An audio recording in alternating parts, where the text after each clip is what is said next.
Galera, episódio 22 de Jujutsu Kaisen, que sem dúvidas foi um dos melhores episódios dessa temporada por ter sido um episódio completo. Teve muita ação, muitas revelações e o Choso roubando a cena como ninguém, brilhando no seu combate contra o falso Geto. Depois dessa luta, o Choso, que era um dos meus personagens favoritos, ganhou ainda mais meu reconhecimento e subiu no meu top personagem de Jujutsu Kaisen. Mas antes da gente comentar sobre a forma criativa de luta do Choso, peço de coração para você se inscrever no canal, se ainda não for inscrito, e se possível, deixe o seu like, que ajuda demais. Agora, cheio de delongas, e bora pro vídeo! A gente começa o episódio descobrindo que o Panda e o Kusakabe, felizmente, estão vivos, apesar de quase terem sido atingidos pelo meteoro do jogo. E agora o Panda está na sua forma de gorila, que é muito mais resistente do que a original, e o Kusakabe está muito bolado com o Itadori por ele ter perdido o controle para o Sukuna. Inclusive ele fala que se tiver um julgamento contra o Itadori, ele vai votar a favor da condenação do jovem feiticeiro. Não faça isso, Kusakabe. Nós sabemos que você tem um bom coração. Já a Mei, eu prefiro nem comentar, porque a gente fica sabendo que apostar na Blaze não é a única coisa legal que ela faz. De volta à batalha, bem no centro de Shibuya, onde o Sukuna fez aquele vazio imenso, Itadori já se preparava para dar aquele supapo bem na cara do falso Geto. Mas como de costume, o usuário de maldições, sempre muito esperto, manda uma maldição de peixe-gato que faz o Itadori cair no chão simplesmente do nada, como se tivesse um imenso buraco embaixo dos seus pés. E para garantir que o feiticeiro não fosse mover, o falso Geto manda suas centopeias que ferem o corpo inteiro do Itadori, incapacitando o feiticeiro de tentar fazer qualquer coisa contra ele. Nesse meio tempo, o Mahito, percebendo que o falso Geto estava com os papos meio estranhos e até perigosos para ele mesmo, decide atacá-lo com a sua mão da maldade bem nas suas costas. Só que o falso Geto desvia e absorve o Mahito, mostrando que a maldição chegou finalmente ao seu fim. E essa absorção parece ter sido no mínimo dolorosa.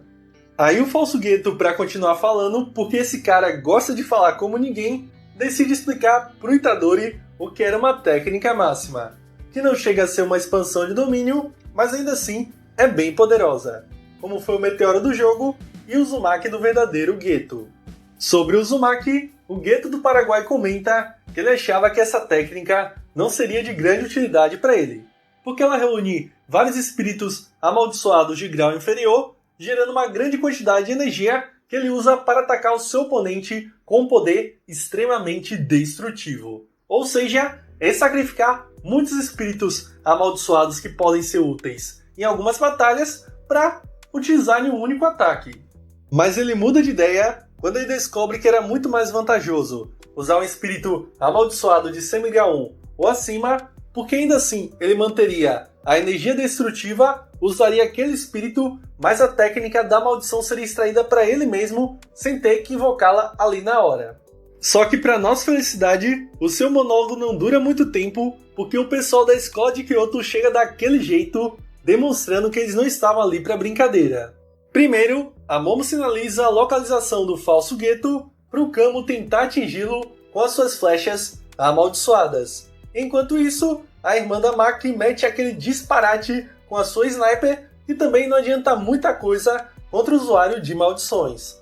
Mas a mais corajosa foi a Miwa, que foi bater de frente com a sua katana, tentando acertar um golpe em cheio na cintura do falso Geto. Mas infelizmente ele defende, deixando a nossa feiticeira, que já era pobre, agora sem ter como se sustentar, porque ela nem tem mais katana. Inclusive, esse golpe foi tão, mas tão poderoso que ela chegou a fazer um voto prometendo que em troca de nunca mais pegar uma espada, ela daria o ataque de sua vida. Isso aí acabou ocorrendo de forma literal, agora que ela não vai ter nem mais espada para sacar. E o Geto do Paraguai tá tão poucas ideias que o cara decide atacar a pobre da Miwa com o próprio Uzumaki. A garota ali não tá fazendo mal nenhum a ele, e ele mete uma dessa, o cara realmente tá cruel, viu? Mas a sorte dela é que a Otahime e a lenda do Kusakabe a salvam no último instante. Senão, ela nem estaria mais aqui participando do elenco de Jujutsu Kaisen. Agora uma curiosidade é que esse Uzumaki da segunda temporada tá muito mais bonito do que aquele que a gente tinha visto lá no filme Jujutsu Kaisen Zero. Nesse aqui, a gente consegue ver os designs e os traços que lembram o Mahito, sem falar que a gente continua percebendo que a maldição tá sofrendo nas mãos desse Geto meliante. E nessa confusão de chegadas de tantas pessoas e surpresas no campo de batalha, quem resolve dar as caras é o nosso Chozo, completamente transtornado e chamando o falso Geto de Noritoshi Kamo. Este homem foi um feiticeiro há mais de 150 anos atrás e ele era o líder do clã Kamo. Mas ele foi considerado como um dos feiticeiros mais cruéis da história por ter pego o sangue da sua esposa e misturado com o de maldições, criando assim os fetos amaldiçoados, como é o caso do Chozo. Mas um detalhe, no mínimo suspeito, é que quando o Chozo se refere a ele como Noritoshi Kamo, o falso Geto diz que esse é apenas um dos nomes pelo qual ele é conhecido. Então, a sua identidade ainda vai ser revelada bem mais pra frente. E o Chozo tá pé da vida porque na sua luta contra o Itadori, ele sentiu a mesma coisa que ele tinha sentido quando perdeu os seus irmãos.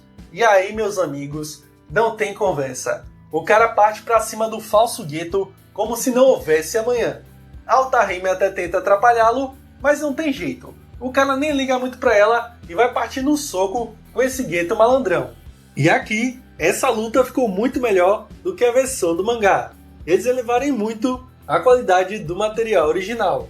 O Chozo estava bem mais criativo, as suas técnicas pareciam bem mais efetivas contra o seu oponente, e a gente também teve outros detalhes. Por exemplo, o falso Geto utilizando aquela maldição arraia que o Geto usava na sua juventude e outras maldições que nem sequer aparecem no mangá, como aquela que parecia um bloco gigante e a outra que foi um espelho que refletiu o ataque de sangue do Chozo. Então, no geral, essa luta pra mim foi sensacional e uma das melhores dessa temporada de Jujutsu Kaisen. Com tanta agressividade, o Chozo abre uma brecha para que os outros feiticeiros se unissem e também participassem do combate contra o Geto safadão. Mas a Oraumi decide finalmente mostrar que ela não estava ali só de enfeite. Ela manda uma técnica de gelo colossal que consegue congelar todos no campo de batalha, com exceção do Geto, obviamente que era o seu parceiro ali. Mas meus amigos, quando ela estava prestes a acabar daquela dedada na cara do nosso Chozo, que estava mais perto dela, por sorte, o Itadori consegue salvá-lo e impedir que mais uma tragédia acontecesse nesse arco de Shibuya. A partir daí, junto o Itadori, o Chozo e a Momo, que ela estava voando, por isso não foi congelada, para tentar tancar esse Geto e a Oraumi.